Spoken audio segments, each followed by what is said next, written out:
नमस्कार साथियों, मेरे YouTube चैनल पे आप सभी का स्वागत है। जैसा कि आपने मेरा फर्स्ट वीडियो देखा, उसमें मैंने सब्जेक्ट के बारे में डिस्कस किया था। सब्जेक्ट जैसा स्टार्टिंग में ही मैंने बोला कि कोई भी सेंटेंस फ्रेम करने के लिए सब्जेक्ट प्लस वर्ब और प्लस ऑब्जेक्ट के बारे में आपको जानकारी होना जरूरी है। तो आज मैं वीडियो जो लेकर स्पोकन का दूसरा वीडियो में लेकर के आया हूं, वो आपका वर्ब के बारे में है। किसके बारे में है? वर्ब के बारे में। तो चलिए पहले क्या क्या हम आज डिस्कस करेंगे उसके बारे में आपको बता देते हैं। पहले वर्ब का डेफिनेशन क्या है उसके बारे में समझेंगे। कुछ एग्जांपल्स, मैंने 4 एग्जांपल्स रखा है ताकि आपको क्लैरिटी मिले उस पर। इसके बाद मैं आज जो डिस्कस करूंगा आपका टाइप्स ऑफ वर्ब्स, जिसमें 2 टाइप्स के बारे में हम डिस्कस करेंगे। पहला हमारा एक्शन वर्ब्स, मेन वर्ब्स या प्रिंसिपल वर्ब्स, तीनों एक ही है, बस नाम अलग है। दूसरा टाइप्स है helping verbs, actually verbs, supporting verbs. ये भी जो है एक ही वर्ब्स का 3 नाम है। इसके अलावा ऐसा नहीं कि और भी टाइप्स है, जैसे आप पढ़े होंगे ट्रांजिटिव वर्ब्स है, इनट्रांजिटिव वर्ब्स है, रेगुलर वर्ब्स है। तो हम लोग उसके बारे में बाद में चर्चा करेंगे। पहले जो इंपॉर्टेंट यानी सब्जेक्ट सेंटेंस फ्रेमिंग के लिए जो जरूरत होता है उसके बारे में पहले डिस्कस कर लेते हैं। ये चीज क्लियर होगा तो फिर रेगुलर और इरेगुलर वर्ब्स आपको आसानी से समझ में आ जाएगा। चलिए देखते हैं डेफिनेशन क्या है।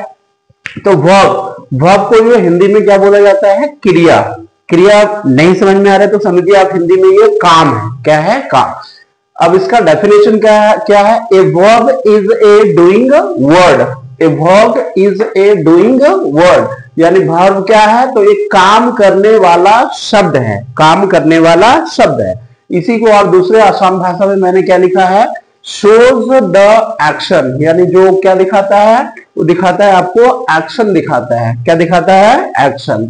और the state of being. The state of being का मतलब ये हुआ कि अगर कोई व्यक्ति है, वस्तु है, तो उसका अवस्था क्या है? उसका अवस्था क्या है? तो आइए एग्जाम्पल के थ्रू क्लियर करते हैं। तो डेफिनेशन से हमें क्या समझ में आया? क्रिया एक शब्द है या फिर क्या है? कोई एक्शन जो है दिखाता है, दर्शाता है, या फिर स्टेट ऑफ बीइंग के बारे में बताएगा।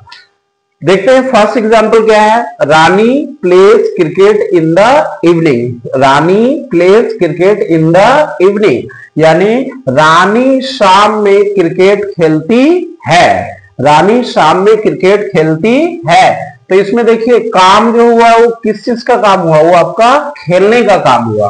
क्या काम हुआ है? खेलने का काम हुआ। जैसे कल का वीडियो ले स्पोकन में, तो ये रानी हमें क्या मिल गया? सब्जेक्ट मिल गया। रानी हमें क्या मिल गया? सब्जेक्ट। तो ये हमें क्या मिला? वर्ब मिला। क्योंकि इसमें हमें दिख रहा है डूइंग वर्ड क्या है, यानी काम करने वाला जो वर्ड है वो क्या है? वो आपका प्ले निकल के आया। ठीक है, तो ये कौन सा क्या दर्शा रहा है? ये दिखा रहा है आपका डूइंग वर्ड दिखा रहा है या फिर शोज द एक्शन दिखा रहा है। चलिए दूसरा मैंने लिखा है the state of being. The state of being का मतलब अवस्था क्या है, हालात क्या है। तो देखिए यहां पे लिखा हुआ है second example, she is ill. वह बीमार है। वह बीमार है। तो यहां देखिए आपको इस सेंटेंस में कोई एक्शन आपको परफॉर्म होता हुआ नहीं दिख रहा है, मतलब कोई भी जो है इसमें काम नहीं हुआ। सिर्फ ये बता रहा है शी इज इल, यानी वह जो है कौन सी अवस्था में है? तो वह जो है बीमार की अवस्था में है। तो यहां हमें जो है एक्शन नहीं दिखा, हमें जो है क्या दिख गया? State of being. तो स्टेट ऑफ बीइंग में हमें वर्ब जो मिला वो क्या मिला? इज मिला। चलिए नेक्स्ट एग्जांपल देखते हैं। Sohan writes a letter. Sohan एक पत्र लिखता है। तो यहां पे देखिए सेंटेंस से ही क्लियर है कि हमें जो काम हुआ है वो क्या काम हुआ है? लिखने का काम हुआ है। क्या काम हुआ है? लिखने का काम हुआ है।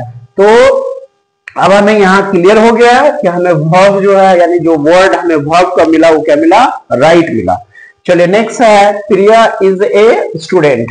अगेन देखिए इज आया है, या बोल सकते हैं प्रिया वाज अ स्टूडेंट। ठीक है ना, तो ये भी हमें क्या मिल गया? ये आपका जो स्टेट ऑफ बीइंग मिल गया। चलिए अब उसके बाद जो है नेक्स्ट जो है हम देखेंगे ये आपका types of verbs. Types of verbs. Types of verbs में जो मेन जो हमें बेसिक समझना है वो आपका 2 टाइप समझना है। कितना टाइप समझना है? 2 टाइप्स। पहला टाइप्स मैंने लिखा है एक्शन वर्ब्स, यानी वैसा वर्ब जिसमें एक्शन दिखेगा, या तो फिर जो है उसी को हम लोग क्या बोलते हैं, मेन वर्ब्स, मुख्य क्रिया, ठीक है ना, मुख्य क्रिया, एक्शन वर्ब्स, या फिर एक और तीसरा नाम मैंने लिखा है प्रिंसिपल वर्ब्स, प्रिंसिपल वर्ब्स, यानी इन तीनों का हिंदी में हम लोग क्या बोलते हैं, मुख्य क्रिया। अब जैसे एग्जांपल देखिए, प्ले मैंने लिया तो प्ले इसमें क्या है, हमें एक्शन दिख गया, एक्शन वर्ब्स हो गया। लर्न सीखना, इसमें क्या है, सीखने का काम हुआ, तो यहां भी काम आपको पता चल गया, ये हमारा क्या हो गया, मेन वर्ब। उसी तरह नेक्स्ट है गो, जाना, यहाँ पे क्या काम हुआ, जाने का काम हुआ, तो ये भी मेन वर्ब। अब आते हैं डांस, क्या काम हुआ, नाचने का। इसके बाद नेक्स्ट है राइट, लिखना, क्या काम हुआ है, लिखने का काम हुआ है। उसके बाद है वॉक, वॉक मीन्स टहलना, तो यहां भी देखिए आपको पता चल रहा है मूवमेंट हुआ है, तो ये भी क्या काम हुआ है, टहलने का काम हुआ। तो ये जितना भी वर्ड्स है, इसके अलावा और भी जो है वर्ड्स, जैसे बोले सिंग, गाना, तो गाने का काम हुआ, ठीक है ना। अब दूसरा टाइप्स जो है हम क्लियर करते हैं, यह है आपका हेल्पिंग वर्ब्स, और इसी को दूसरा नाम दिया गया है एक्सुलरी वर्ब्स। क्या बोला गया है, एक्सुलरी वर्ब्स या फिर सपोर्टिंग वर्ब्स। ये वैसे वर्ब्स है जो क्या करता है, इसमें एक्शन आपको नहीं दिखेगा, इसमें एक्शन नहीं दिखेगा, सिर्फ ये क्या करता है, सेंटेंस को बनाने में या बोले टेंस को बनाने में ये मदद करता है, इसीलिए इसका नाम दिया गया क्या, हेल्पिंग वर्ब्स या एक्सुलरी वर्ब्स या सपोर्टिंग वर्ब। ये सिर्फ सपोर्ट का, हेल्प देने का काम करता है। चलिए समझते हैं। तो देखिए हेल्पिंग वर्ब्स देखा जाए तो टोटल जो है 24 हेल्पिंग वर्ब्स है। कितने वर्ब्स है, 24 हेल्पिंग वर्ब्स।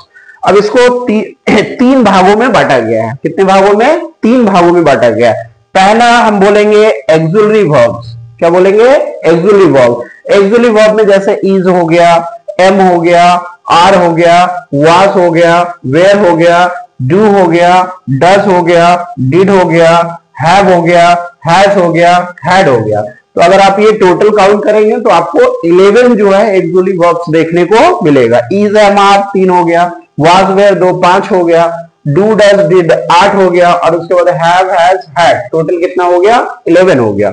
चलिए नेक्स्ट मैंने लिखा है मोडल वर्ब्स। क्या मैंने लिखा है, मोडल वर्ब्स। मोडल वर्ब्स में देखिए आप लोग देखे होंगे ये word, can, could, may, might, shall, should, will, would, और एक आपका मस्ट। इसको इसी क्रम में याद रखना है, ठीक है ना। जैसा मैंने लिखा है तो आपको क्या है, कभी थ्रू आउट द लाइफ आप जो है कभी नहीं भूलेंगे। जैसे कैन, कुड, इसका पास्ट फॉर्म देख लेना है। मे, माइट, मे का पास्ट फॉर्म माइट हो गया। शैल, शैल का पास्ट फॉर्म शुड हो गया। विल है, विल का पास्ट क्या हो गया, वुड, और एक आपको सेपरेट याद रखना है मस्ट, ठीक है ना। उसी तरह इसमें भी आप रख सकते हैं इज, एम, आर प्रेजेंट में, वाज, वेयर पास्ट में, डू, डज प्रेजेंट में, डिड पास्ट में, हैव, हैज प्रेजेंट में, हैड किस में, पास्ट में। चलिए इसके बाद जो है नेक्स्ट है आपका सेमी मॉडल। क्या है, सेमी मॉडल। तो हाँ, इसको थोड़ा सा एक बार काउंटिंग में क्लियर कर दो। जैसे 11 हमने देखा, 9 क्या है आपका modal verbs. Can, could 2, may, might 4, शैल और शुड 6, विल, वुड 8, और एक आपका एक मस्ट। ये हो गया टोटल 9। तो 11 और 9 हमें 20, यानी 20 जो हमने जो है हेल्पिंग वर्ब्स हम देख चुके हैं। चलिए लास्ट आपका बचा है सेमी मॉडल। क्या है, सेमी मॉडल। सेमी मॉडल में देखिए use to, ought to, need और डेयर। बस हमें 4 ध्यान रखना है। कितना ध्यान रखना है, 4 ध्यान रखना है। Use to, ought to, need और डेयर, ठीक है।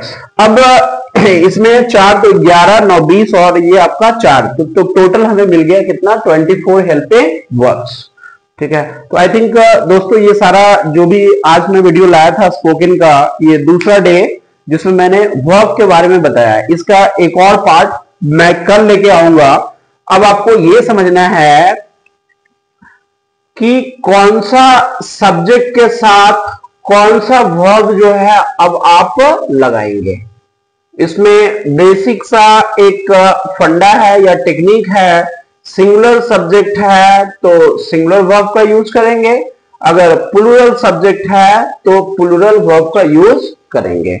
अब हम इसमें और साथ ही साथ ये आपका मेन वर्ब्स दोनों में, जैसे इज, एम, आर में क्या सिंगुलर है, क्या प्लूरल है, वाज वेयर में कौन सा सिंगुलर वर्ब है, कौन सा प्लूरल वर्ब है, डू डज डिड में कौन सा सिंगुलर वर्ब है, कौन सा प्लूरल वर्ब है, हैव हैज हैड में क्या जो है आपका सिंगुलर वर्ब है, क्या है आपका प्लूरल फॉर्म है, कौन सा पास्ट फॉर्म है। तो ये सब जो है कल के वीडियो में मैं आपको बताऊंगा। इसके बाद जो हमारा नेक्स्ट होगा सब्जेक्ट हमने बता दिया। इसके बाद जो है आज हम आपको बता दिए क्या वर्ब के बारे में। तो नेक्स्ट आपको सेंटेंस फ्रेमिंग करने के लिए बताऊंगा कि सब्जेक्ट के बारे में आपको जानकारी हो गया, वर्ब्स के बारे में आपको जानकारी हो गया, तो अब आप कोई भी सेंटेंस को कैसे फ्रेम कर सकते हैं।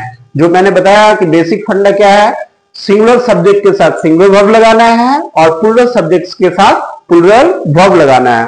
तो ये चीज अगर आपको कौन सा वर्ब सिंगुलर नहीं है, कौन सा वर्ब सिंगुलर होता है, कौन सा वर्ब प्लूरल होता है, ये चीज आपको क्लियर अगर नहीं है तो फिर क्या है, फिर स्पोकन में आपके अंदर जो झिझक होता है, जो हेजिटेशन होता है, जो डर होता है, वो ऐसे नहीं मिटेगा। धीरे धीरे क्या है, सारा ग्रामर का पोर्शन जो है कवर होता चला जाएगा। तो अपने आप क्या है, आपके अंदर जो है कॉन्फिडेंस बहुत ज्यादा बिल्ड होगा।